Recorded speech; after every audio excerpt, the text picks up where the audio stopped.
Hello दोस्तों, आप सभी का हमारे चैनल पे एक बार फिर से स्वागत है। आज हम आपके लेकर के आए हैं मौत की चिट्ठी का पार्ट 2। तो चलिए, जहाँ से कहानी ख़त्म हुई थी वहीं से शुरू करते हैं आज की और एक डरावनी कहानी। इस कहानी में अब तक आपने देखा कि अपनी शादी को एक और मौका देने के लिए सुहानी अपने पति के साथ दूसरे हनीमून पर आई है। पर जिस बंगले में वो रुकी है वहाँ एक के बाद कुछ ऐसी घटनाएं होने लगती है जो सुहानी की समझ से बिल्कुल परे थी।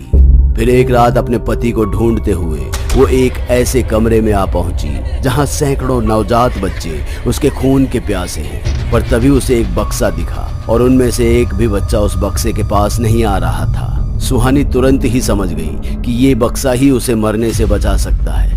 यही सोचकर सुहानी ने जैसे ही वो बक्सा खोला तो उसमें से तेज काली रोशनी निकली जिससे सुहानी का चेहरा झुलस रहा था। फिर भी उसने बक्से को बंद करने से पहले अपना हाथ अंदर डाल कुछ ढूंढने की कोशिश की, पर उस बेचारी को क्या पता था कि उसने अपना हाथ खुद ब खुद मौत के मुंह में डाल दिया है। सुहानी को ऐसा लग रहा था मानो उसने किसी जानवर के दांतों के बीच अपना हाथ रख दिया हो और वो जानवर उसके हाथ की हड्डी को चूरा बना रहा था।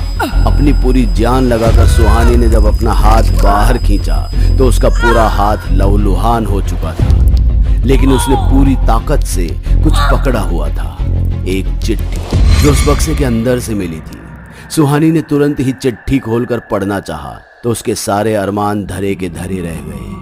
कागज पूरी तरह से खाली था, उस पर कुछ भी नहीं लिखा हुआ था, ना आगे और ना पीछे। इतना सारा खून बहाया, इतनी सारी तकलीफ सही, सिर्फ इस खाली कागज के लिए। खुद से कहते हुए सुहानी अपनी ही किस्मत को कोस रही थी। फिर जैसे तैसे खुद को संभाल उसने अपने आप का इलाज किया और वापस कमरे में आ गई। पर तभी उसे महसूस हुआ कि राजीव बिस्तर पर नहीं है। सुहानी को राजीव की चिंता होने लगी। उसे समझ नहीं आ रहा था कि रात के इस वक्त राजीव कहाँ जा सकता है। वो राजीव को देखने जैसे ही खिड़की के पास आई तो उसे अपनी जिंदगी का सबसे भयानक दृश्य दिखाई दिया। एक औरत जिसका पेट कटा हुआ था, हाथ पैर में रस्सियां बंधी हुई, बंगले के पीछे बने गार्डन में टहल रही है और उसके पीछे सैकड़ों नवजात बच्चों की फौज रेंगते हुए उस औरत का पीछा कर रही है। ये वही नवजात बच्चे थे जिनसे जान बचाकर सुहानी भागी थी। ये सब क्या हो रहा है? पहले वो छोटे बच्चे पर हमला करता है, फिर राजीव का गायब होना और अब ये औरत। जरूर इन सब का कोई न कोई कनेक्शन जरूर है। इतना कहकर सुहानी ने जब पीछे मुड़कर देखा तो राजीव वहां खड़ा था। वो अभी अभी बाहर से आया था। पर इससे पहले कि सुहानी राजीव से कुछ पूछती, राजीव ने इस चिंगारी को हवा दे दी जिसे बुझाने के लिए ही वो आया था। ऐसा कुछ भी नहीं है, ये सब तुम्हारे मन का भ्रम है। सच बात तो यह है कि तुम्हें अभी भी अपने यार के पास जाना है, गुलछर्रे उड़ाने। मेरे अकेले से तेरा पेट नहीं भरता है ना? मैं कह रही हूँ भगवान के लिए चुप हो जाओ। क्यों चुप हो जाऊं? हाँ, क्यों चुप हो जाऊं? सच सुनने में शर्म आती है? हाँ? अरे मुझे तो ये भी पता नहीं कि जिस बच्चे को तू पाल रही है वो मेरा खून है या किसी और का पाप। मैंने कितनी बार कहा है, वो सब एक गलती थी जिसके लिए 1000 बार तो माफी मांग चुकी हूँ। छोड़ क्यों नहीं देते मुझे? माफी गलती की दी जाती है, गुनाह की तो सजा मिलती है सुहानी, सजा। ये सब सुन सुहानी की आंखें नम हो गई थी और राजीव भी मुस्कुराते हुए चुपचाप अपने बिस्तर पर लेट सो गया। लेकिन सुहानी बेचारी खिड़की के पास बैठ रात भर रोती रही। पर सुबह होते होते उसे इस बात का यकीन तो हो गया था कि जरूर इस बंगले में कोई ना कोई प्रॉब्लम तो है। अगर रिश्ता खराब होने से सुहानी ने नौकरी छोड़ने का फैसला नहीं किया होता तो बतौर जर्नलिस्ट वो इस मामले की तह तक जरूर जाती। पर अपने अजन्मे बच्चे के बारे में सोचकर उसने इस बंगले से जाना ही ठीक समझा। अगली सुबह सुहानी जब अपना सामान पैक कर घर से बाहर जाने को रेडी थी, पर राजीव ने उसकी एक नहीं सुनी और धीरे धीरे ये बात बहस बन गई और बहस से झगड़ा। मामला कब बेकाबू हो गया और राजीव ने शादी के बाद पहली बार सुहानी पर हाथ भी उठाया और फिर उसे ले जाकर एक अंधेरे कमरे में बंद कर दिया। सुहानी रोती रही, बिलखती हुई राजीव से अपनी आजादी की गुहार लगा रही थी, पर किसी ने उसकी एक नहीं सुनी। थककर सुहानी ने कमरे में मोमबत्ती और माचिस ढूंढ निकाली। मोमबत्ती जलाने से कमरे में उजाला तो हो गया, पर सुहानी का मन उदास था। उसकी हालत दिन ब दिन बदतर होते जा रही थी। तभी उसे ऐसा महसूस हुआ जैसे उसकी जेब में कुछ है।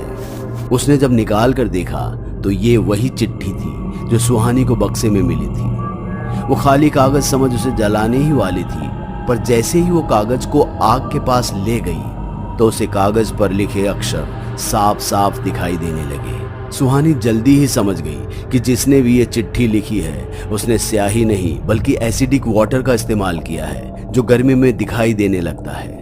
अक्षर नजर आते ही सुहानी ने चिट्ठी पढ़ना शुरू कर दिया और कुछ ही मिनटों में उसे सारा मामला समझ में आ चुका था, जिसे जानकर उसके पैरों के तले से जमीन खिसक गई। किसी इंसान के अंदर इतनी हैवानियत भी हो सकती है, ये उसे आज पता चला था।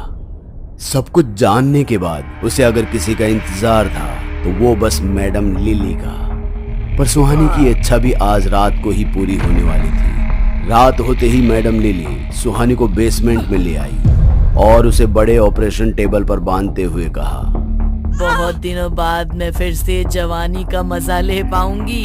बहुत इंतजार किया है मैंने इस मौके का।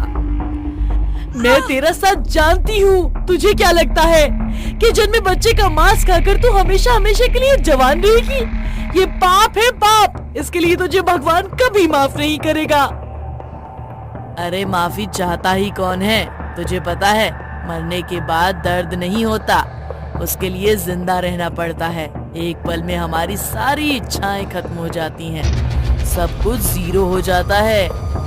इतना कहकर मैडम लिली ने अपने हाथ में स्कैलपेल लिया ही था, तभी सुहानी ने अपनी आंखें बंद कर बस इतना ही कहा, माँ मेरी मदद करो, मुझे इस औरत से डर लग रहा है। सुहानी के इतना कहते ही बेसमेंट की लाइट चरमराने लगी। एक बार फिर से बंगले के कोने कोने से बच्चों के रोने की आवाजें आने लगी। और तो और बंगले के पीछे गार्डन से नवजात बच्चों का सड़ा गला शरीर जमीन खोद कर निकलने लगे।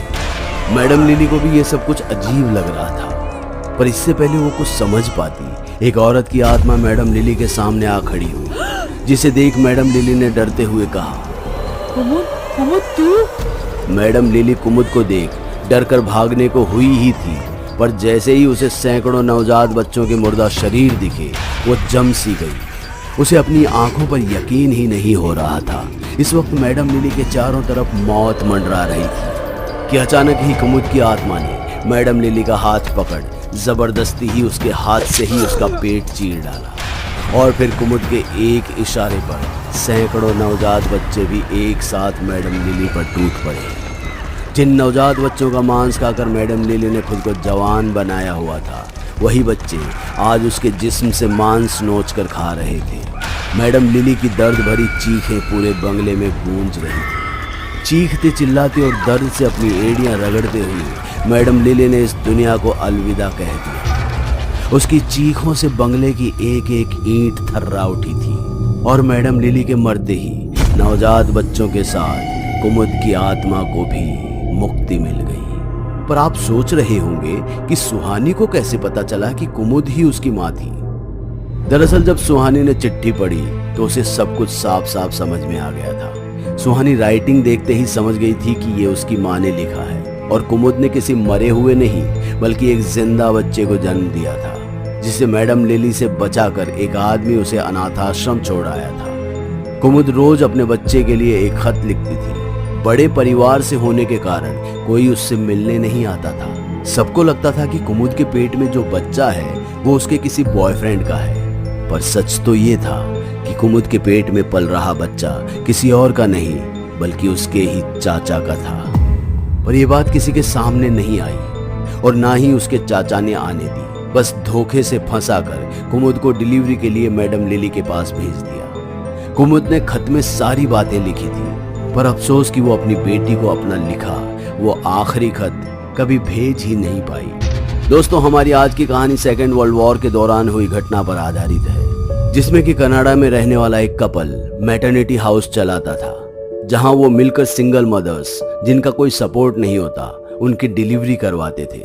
पर बात सिर्फ इतनी ही नहीं है, जो बच्चे मिक्स रेज्ड के होते या फिर सोसाइटी के लिए अनफिट होते तो उनको एक बॉक्स में भरकर जिंदा ही दफन कर दिया जाता और बाकी सुंदर बच्चों को बेच दिया जाता था। इस तरह से ये उस समय के बच्चे खरीदने की दुकान हुआ करती थी। इसी घटना की एक पीड़िता ने 1992 में इसके ऊपर बटर बॉक्स बेबीज नाम की एक किताब भी लिखी है, जिसे लेखक नीतीश कुमार ने अपने शब्दों में आप तक पहुंचाया है। तो अगर आपको हमारी कहानी अच्छी लगी हो तो चैनल को जरूर सब्सक्राइब कीजिए और वीडियो को ज्यादा से ज्यादा शेयर कीजिए।